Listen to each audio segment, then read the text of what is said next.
Hola, bienvenidos una vez más a Relatos en la Ventana. Ya sabéis que nos gusta no solo revisar algunos de los grandes clásicos, los escritores clásicos de cuentos, sino también conocer lo que se está realizando, lo más actual dentro del ámbito del relato. Y como tal, recientemente hubo un gran acontecimiento, que es la publicación de un nuevo libro de relatos de Salman Rushdie. Salman Rushdie seguramente es muy conocido por cuestiones extraliterarias, aunque es fundamentalmente uno de los grandes escritores vivos en la actualidad. Este libro, La penúltima hora, que se acaba de publicar en español hace un par de meses, es su segundo libro de relatos. El primero, de 1994, se había titulado Oriente-Occidente, pero bueno, Rushdie es fundamentalmente conocido como novelista. Antes de entrar en su obra literaria y en cuestiones extraliterarias de su obra, vamos a hacer una rápida recapitulación biográfica. Salman Rushdie nace en Bombay, justo el año en el que la India obtiene la independencia del Imperio Británico, en el seno de una familia acomodada de Cachemira. Su padre era musulmán, aunque no era practicante, su madre sí lo era, pero eran sobre todo bastante anglófilos.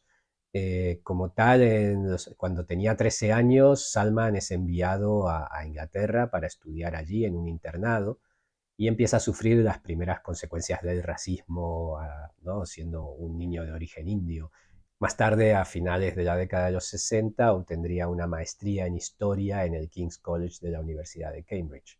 Su carrera literaria comienza en 1975 con la publicación de una novela titulada Grymus, que nunca ha sido traducida al español, y es por un motivo, y es que Rushdie reniega de esa primera novela, la considera fallida, y a pesar de que ha habido múltiples contactos por parte de sus traductores españoles y de sus editores españoles para traducir y publicar esa primera novela, él se ha negado en redondo.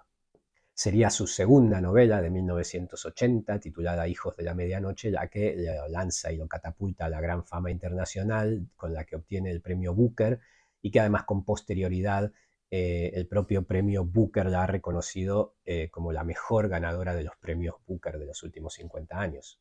Unos años más tarde, en 1988, y después de otras dos novelas de Vergüenza y La sonrisa del jaguar, su novela Los versos satánicos cobraría un gran renombre internacional por una cuestión extraliteraria que seguramente conoceréis, y es por la amenaza de muerte que lanza sobre él el ayatolá Khomeini, líder en este entonces de Irán, por considerar la obra blasfema hacia Mahoma y hacia los musulmanes.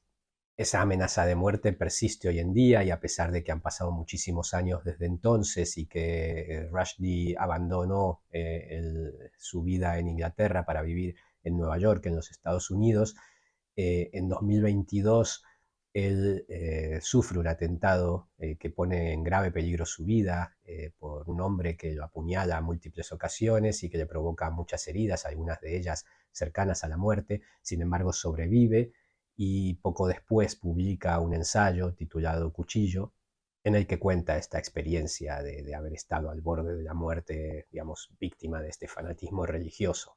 Digamos que su obra es polémica, es un gran escritor, su estilo se acerca un poco al realismo mágico, pero también con cierta ficción histórica, pero no es solamente por la polémica por la que su obra es conocida, sino que también es muy reconocida por su alto valor literario, que le ha granjeado una multitud de premios y reconocimientos internacionales, empezando por este Booker Prize que le otorgan a su segunda novela, que él considera la primera. Bien, pues vamos a leer de este libro, de La penúltima hora, el cuento que cierra el libro y que se titula El viejo de la piazza. Cada día, a eso de las 4 de la tarde, cuando el calor empieza a disminuir, el viejo llega a la piazza. Camina despacio, arrastrando los pies, que lleva metidos en unos polvorientos mocasines de color marrón. La mayor parte de los días viste una americana azul oscuro abrochada hasta el cuello y pantalones azul marino anudados en torno a la cintura mediante un cordón. Tiene los cabellos blancos y se cubre la cabeza con una boina. Va a la única cafetería de la piazza, el Café de la Fuente, se sienta en una silla de madera frente a una mesa de madera y pide un café solo bien cargado.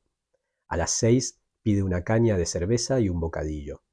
A las 8 se levanta de la silla, se limpia los labios y se aleja con arrastrar de pies, seguramente camino de su casa. No nos hace falta saber dónde vive. Todo cuanto de importante ha sucedido en su vida ha tenido lugar, y así seguirá siendo, justo aquí, en la pequeña piazza. Toma asiento. Él es el público, un público compuesto de una sola persona. El espectáculo va a dar comienzo. Es una piazza en la que desembocan 7 estrechas calles, una en cada esquina y una en cada punto medio de 3 de los 4 costados de la piazza.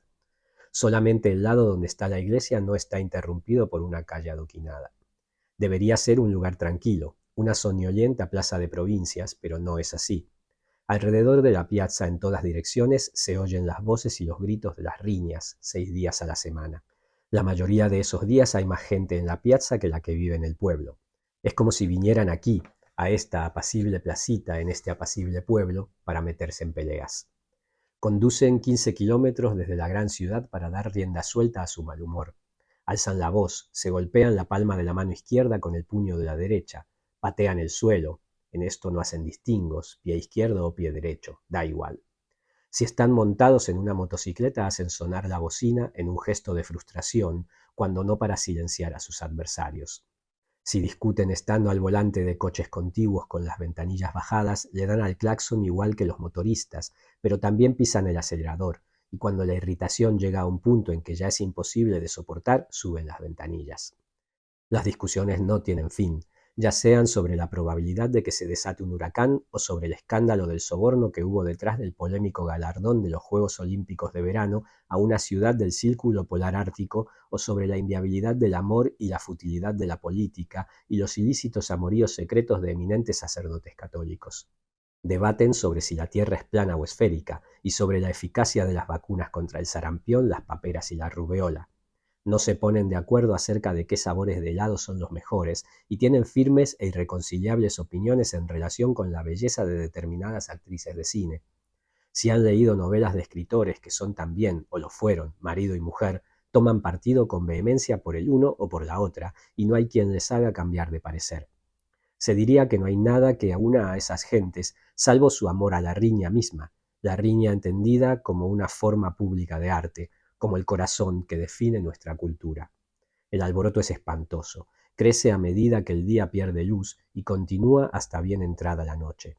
A eso de las 12 el populacho ya ha empinado bastante el codo y eso hace que las discusiones sean aún más acaloradas. No es raro que haya algún intercambio de puñetazos. El viejo escucha, sentado en el café de la fuente.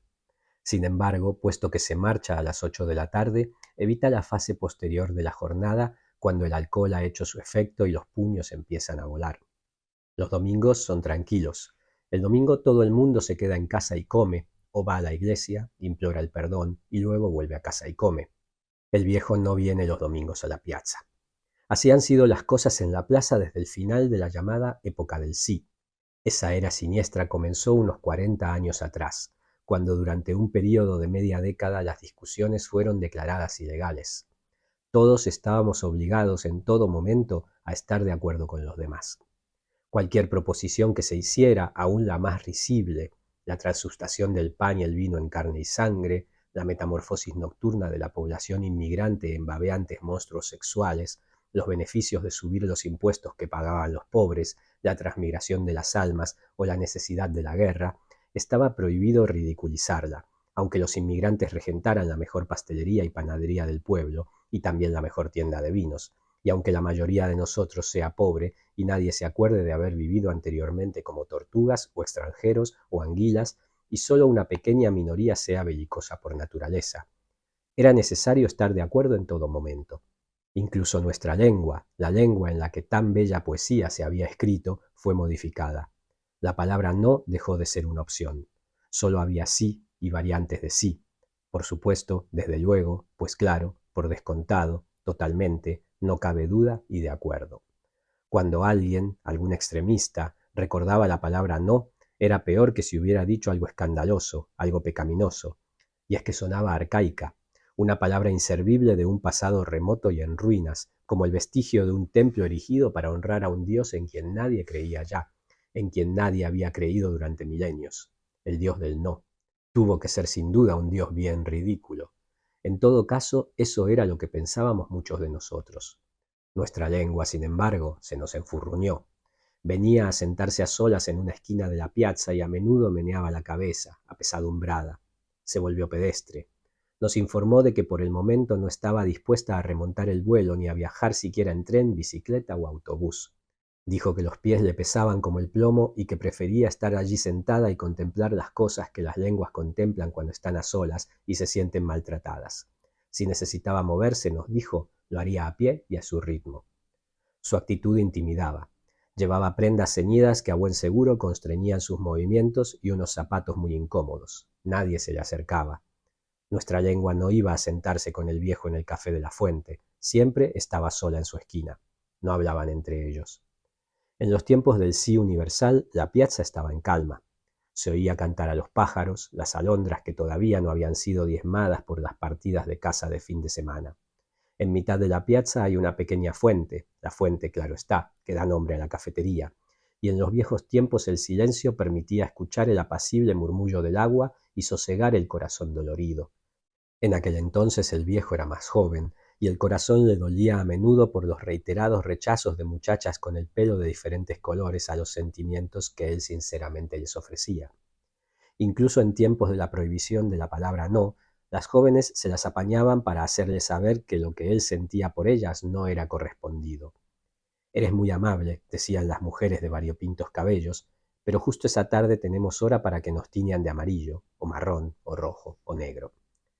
«Bueno, pero quizá otra tarde», se atrevía él a preguntar, y ellas respondían, «Tu generosidad nos conmueve, pero tenemos hora para teñirnos de negro, o de rojo, o marrón, o amarillo, todas las tardes de ahora en adelante, salvo los domingos, que nos quedamos en casa y comemos, o bien algunas vamos primero a la iglesia a implorar perdón y luego volvemos a casa y comemos».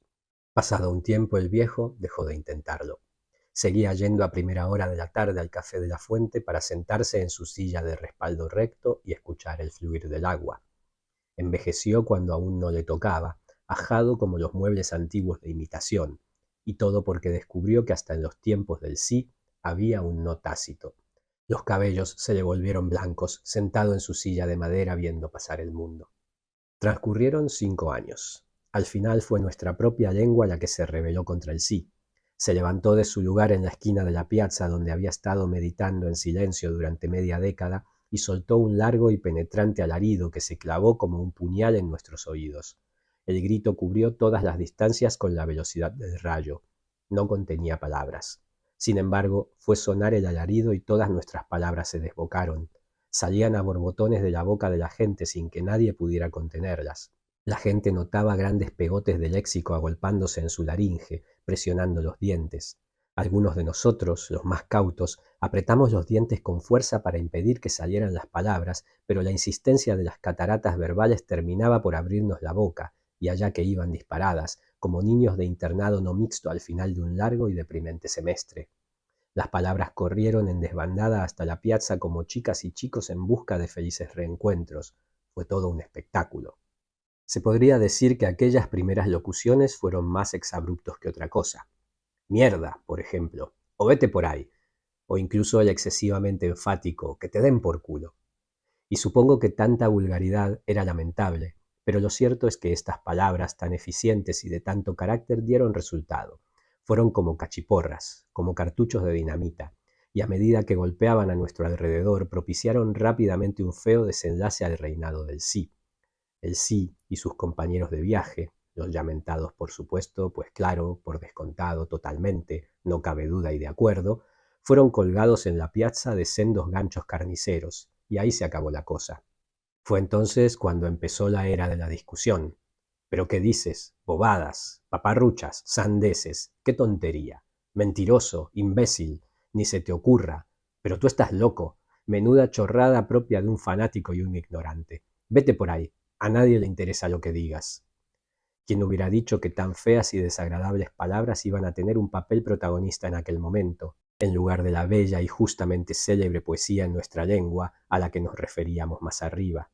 De odas y sonetos, poesía lírica y épica, nadie hacía caso. Todo eran actitudes chocantes y mucho gesticular con impotencia.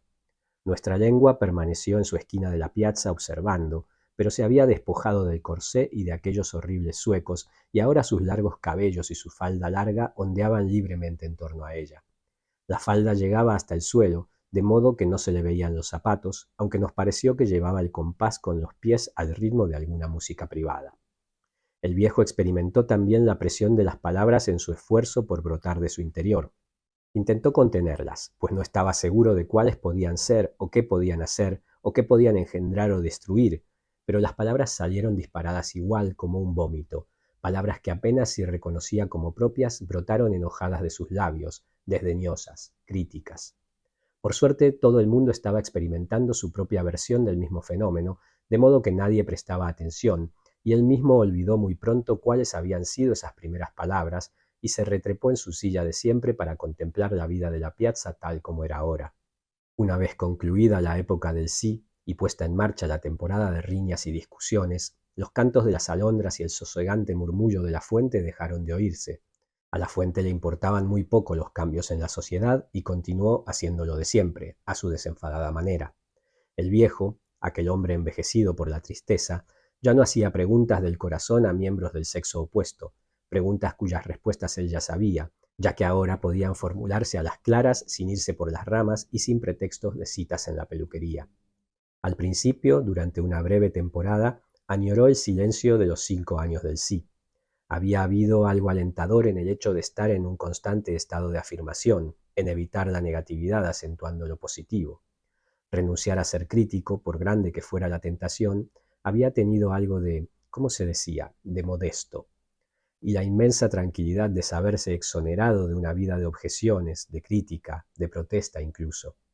Ello había requerido sin duda cierto remodelamiento del cerebro. El hombre había tenido que refrenar su impulso natural a disentir, a emplear frases que empezaban con «pero por otro lado», o «pero también es verdad que», o «¿cómo es posible que pienses?». Ahorrar saliva, eso era algo que conllevaba la edad. Guardarse para uno las palabras poco atractivas. Durante un tiempo halló una medida de consuelo en aceptar el sí, en decir el impronunciable no al no. Todo esto ocurrió hace ya bastante tiempo.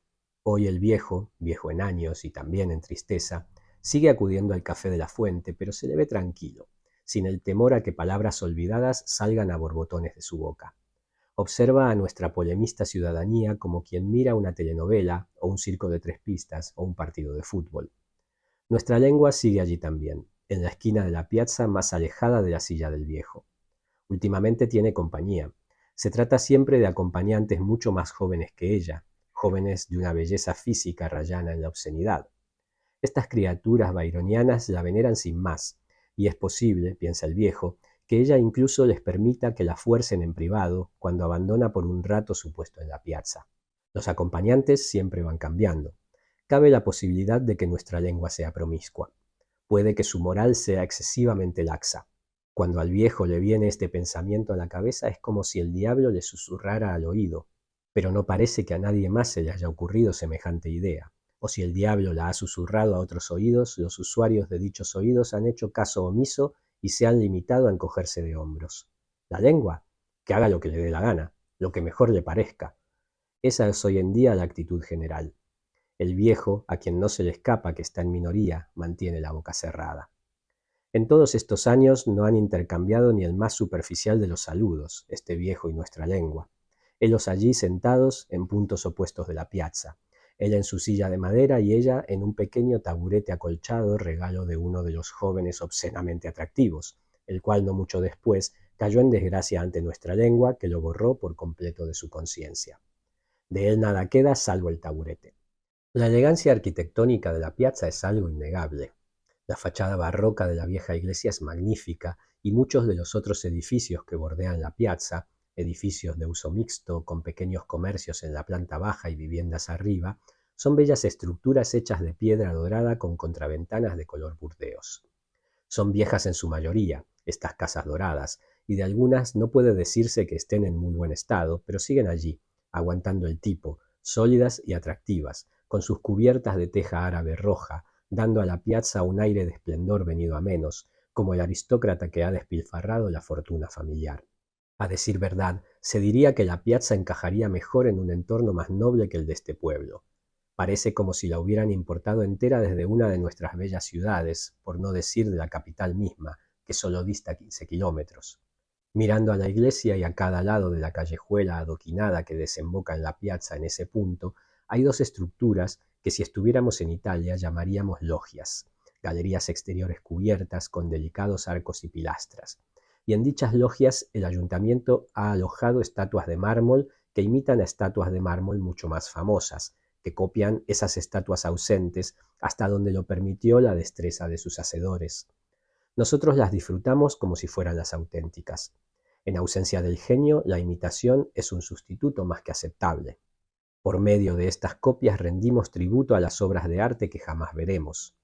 No falta quien asegura que en realidad las estatuas originales no existen ni existieron nunca y que por lo tanto estas supuestas réplicas son de hecho las grandes obras mismas y merecen el respeto debido a su grandeza. Es uno de los temas recurrentes en las discusiones que tienen lugar a diario en la piazza. Nadie ha logrado zanjar la cuestión. Ahora que ya no echa de menos la paz y la quietud de los años del sí, el viejo ha empezado incluso a gozar de la beligerancia de sus conciudadanos. A su edad ha alcanzado inesperadamente algo parecido a la serenidad. Los instintos discutidores de su juventud han dado paso a un espíritu de aceptación, que viene a sumarse al divertido disfrute de la falta de un sosiego similar en sus conciudadanos. La vanidad de la certeza, que da a cada encendido polemista de la piazza su motivo para enrocarse sobre tal o cual disputa, le parece ahora al viejo el auténtico fons et origo de la comedia. Lo mismo que el fervor con que muchos sostienen opiniones que son demostrablemente falsas. El sol, señora, no sale por el oeste, por mucha vehemencia que ponga usted en afirmar lo contrario. Y señor, la luna no está hecha de queso gorgonzola, y negar eso no es estar de acuerdo con su adversario, según el cual la luna es solo un complicado invento de papel maché colgado en el cielo para hacernos creer que vivimos en un universo tridimensional de estrellas, planetas y satélites, y no es un plato con una tapa encima, una tapa que es como un colador puesto del revés, con muchos agujeros a través de los cuales por la noche vemos brillar la luz de lo que nos engañamos al llamar estrellas. La piazza es un cúmulo de apasionadas tonterías de este estilo, y el viejo piensa, bah, déjalos que sigan, al fin y al cabo no hacen ningún daño. Esto también es tema de muchas acaloradas discusiones. Las ideas erróneas son perjudiciales para el cerebro, para la comunidad, para la salud del conjunto de la nación, o hay que tolerarlas como simples productos de mentes sencillas. El hecho de que todos los implicados en debatir esta cuestión tengan la cocorota llena de estupideces no conduce precisamente a debates productivos. El viejo tiene la impresión de que al final del día toda esa gente se va a casa, ebria de vino y de quejas, sabiendo menos de lo que sabía por la mañana. Y sin embargo se dice a sí mismo, dar rienda suelta a la lengua es una muy buena cosa. Hablando de lengua, nuestra lengua, sentada en su taburete acolchado en el extremo opuesto de la piazza y con los jóvenes divinos a sus pies, es mucho más feliz ahora que en los serviles y aquiescentes tiempos del sí. Sin embargo, llega un día en que cierta pareja discutidora aborda al viejo que está en su silla de siempre, y ambos, resulta que son marido y mujer, felizmente casados desde hace 30 años, le gritan al unísono: «Esto es insoportable, decida usted por nosotros». Su desavenencia, por lo que se ve, es una nadería. ¿Dónde deberían ir a pasar las vacaciones de verano? ¿A la soleada isla de A, que queda bastante cerca, o al lejano país de B, que sería una opción mucho más aventurera pero descansarían menos? Parece que no hay manera de que nos pongamos de acuerdo, dicen a coro. Haremos lo que usted nos diga. Muy bien, responde el viejo, y con estas dos simples palabras abandona la neutralidad de toda una vida. Y la pequeña silla de madera sentado en la cual se ha pasado media vida, sin ser otra cosa que un satisfecho observador de la cabalgata, se transforma, por arte de magia, en el estrado de un tribunal. Muy bien, repite. Yo, en estos tiempos de ajetreo y estrés, recomiendo un buen descanso. Id a tomar sol a la soleada isla de A. Mujer y marido se quedaron muy quietos, allí de pie. Luego se miraron y a dúo exclamaron: «¡Qué tontería! A nosotros nos va la vida de aventuras». Y allá que fueron, camino del lejano país de B. Unas semanas más tarde vuelven y van a darle las gracias al viejo por su decisión. Han visto unos cocodrilos enormes que cada año atrapan a varios niños, de los que se alimentan en los pantanos, y jirafas que han crecido hasta alturas de récord, así como ajolotes gigantes. Han oído lenguas que jamás en la vida habían oído y han presenciado espectáculos de lo más coloristas. una avalancha que sepultó una aldea entera y un golpe militar que sembró las calles de cadáveres. Estando de safari pasaron unos pocos días transformados en hipopótamos. Les dijeron que deberían haber leído las instrucciones para viajeros y haberse vacunado contra los mosquitos locales, unos insectos famosos por propagar numerosas y virulentas cepas de metamorfismo, pero ellos, la pareja, dijeron, no importa, fue toda una experiencia, merecía la pena, fue algo único, y lo de revolcarse en el fango, hasta podríamos acostumbrarnos a eso. En resumidas cuentas, han sido para ellos las vacaciones que jamás olvidarán. Gracias, gracias, exclaman, y su gratitud es del todo genuina. El viejo contesta amablemente que lo que él había propuesto era que fueran a algún sitio a pasar unas semanas relajados, a lo que ellos se echaron a reír. Es que nosotros somos así, exclamaron con júbilo, siempre, vamos a la contra. Preguntamos a la gente qué piensan ellos y hacemos justo lo contrario. Fíjese si somos perversos. Pero nos ha salido bien, y gracias a ello llevamos 30 años felizmente casados. En la piazza corre la voz de que el viejo que siempre está en la terraza del Café de la Fuente es un juez tan sabio como Salomón. Una muchedumbre cruza la piazza a la carrera para pedirle que dé su opinión sobre ellos. El viejo nunca ha estado tan solicitado en ningún momento de su bastante monótona vida. Es, concede, algo que le halaga. Ha leído en alguna parte que existen culturas en el otro extremo del mundo donde a los ancianos se les otorga la autoridad de sus años y donde la edad se considera la consecuencia de una vida de experiencias acumuladas, y a más experiencia más sabiduría, y donde el acto final de una vida es aquel en que incluso al más insignificante de nosotros se le otorga el respeto que le negó la juventud, a fin de que pueda terminar sus días sintiéndose un poquito como un rey. En su propia cultura a los viejos muchas veces se los desdeña por fútiles. Esta multitud que acude a él es tan inesperada como gratificante. El viejo cede a sus exigencias.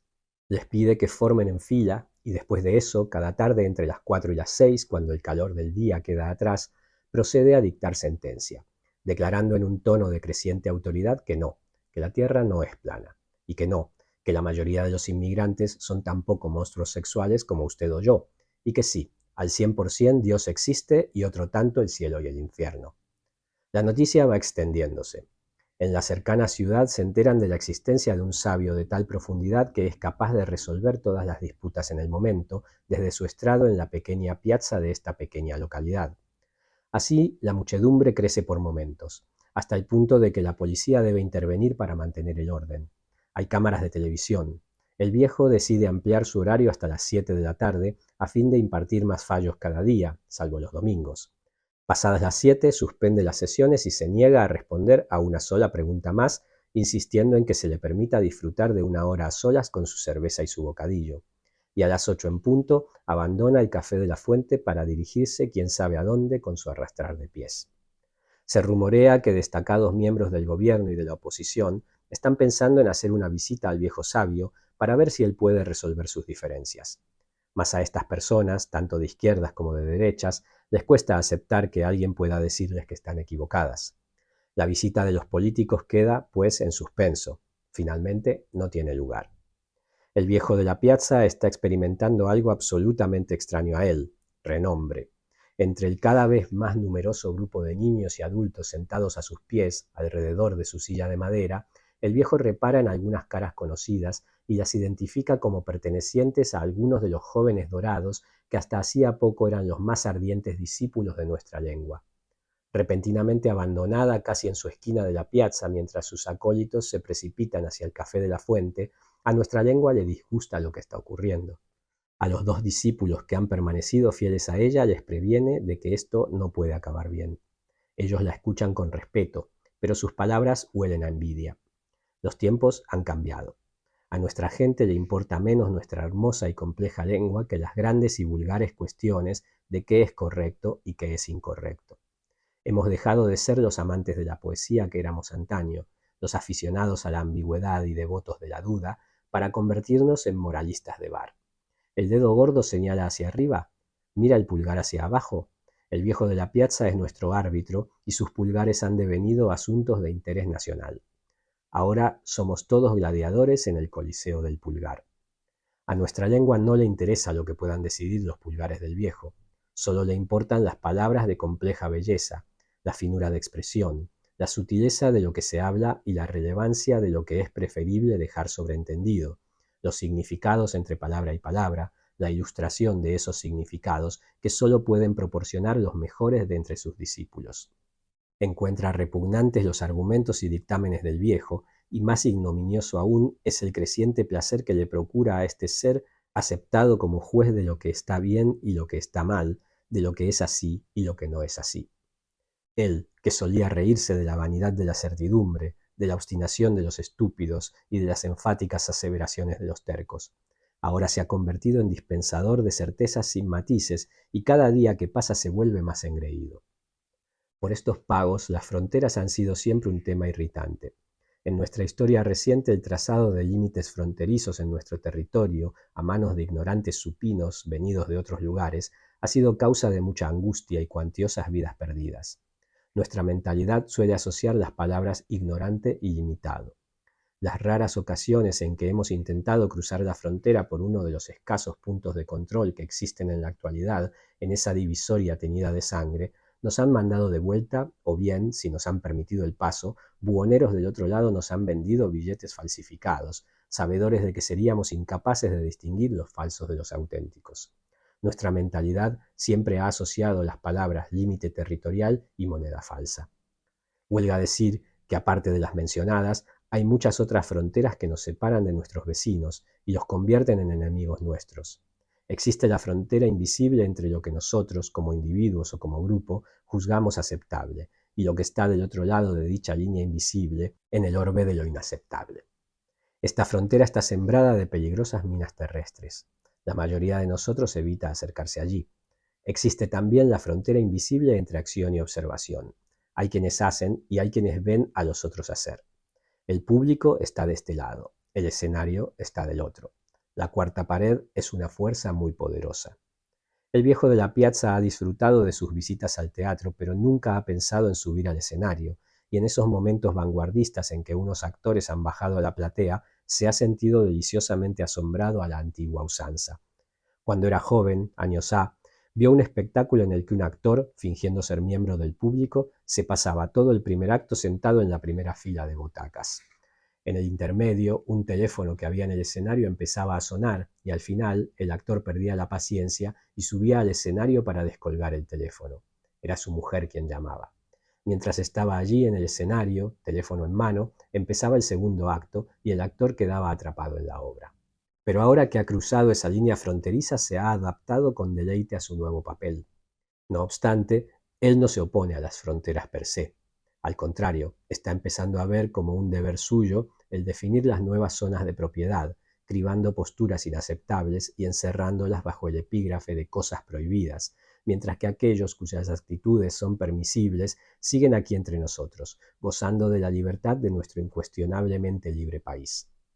No dispuesto ya a responder simplemente a preguntas de sí o no, busca establecer cuál de las partes en conflicto es la más virtuosa y ofrecer la mano de su veredicto a aquellos que han llevado una vida mejor. Existe incluso la sospecha de que en muchas ocasiones falla en favor de un demandante que está claramente en un error porque ha quedado demostrado que su rival ha llevado una existencia menos íntegra u honesta. En otras palabras, no solo está erigiéndose en juez de lo correcto, sino de la rectitud moral. Es algo que a algunos nos preocupa, pero preferimos no manifestar nuestra inquietud debido a la gran popularidad del viejo. Languideciendo en su esquina, nuestra lengua está inquieta. Trata de arguir que el viejo podría estar devolviéndonos a una versión nueva de los tiempos del sí, solo que esta vez podrían ser más las palabras que quedarían más allá del límite de lo permitido, las palabras que supuestamente expresaran cosas prohibidas. Eso es justicia a lo Far West, nos advierte. Mucho ojo. Pero también le preocupan otras cosas, confiesa, cosas personales. Siempre la hemos conocido por su vivacidad, su vigor, su frescura, la mejor de las lenguas, pero debe reconocer que últimamente viene sintiéndose indispuesta. Unos días tiene fiebre, otros dolores varios. Confía en que no sea nada grave. Tal vez es la mera consecuencia de su ya avanzada edad, pues aunque su aspecto pueda ser hermoso y juvenil, nos agradece los piropos, siempre ha sentido gratitud por nuestra aprobación, es, de hecho, una lengua muy antigua, de las más antiguas y más ricas, si bien ella prefiere no alardear de su riqueza. No reclama un trono en el que aposentarse, se contenta con su sencillo taburete acolchado. Pero a fin de cuentas, ella es nuestra lengua. De ahí que considere su deber informarnos sobre su estado. Teme estar deteriorándose. Es posible incluso, aunque le cuesta admitirlo para sus adentros, que pueda morir. Nadie presta oídos. A nadie le importa. Finalmente se pone de pie, como lo ha hecho anteriormente en una sola ocasión, y chilla. Esta vez el alarido es más agudo aún que en la anterior ocasión. Sube y sube de tono hasta sobrepasar la capacidad del oído humano para percibirlo.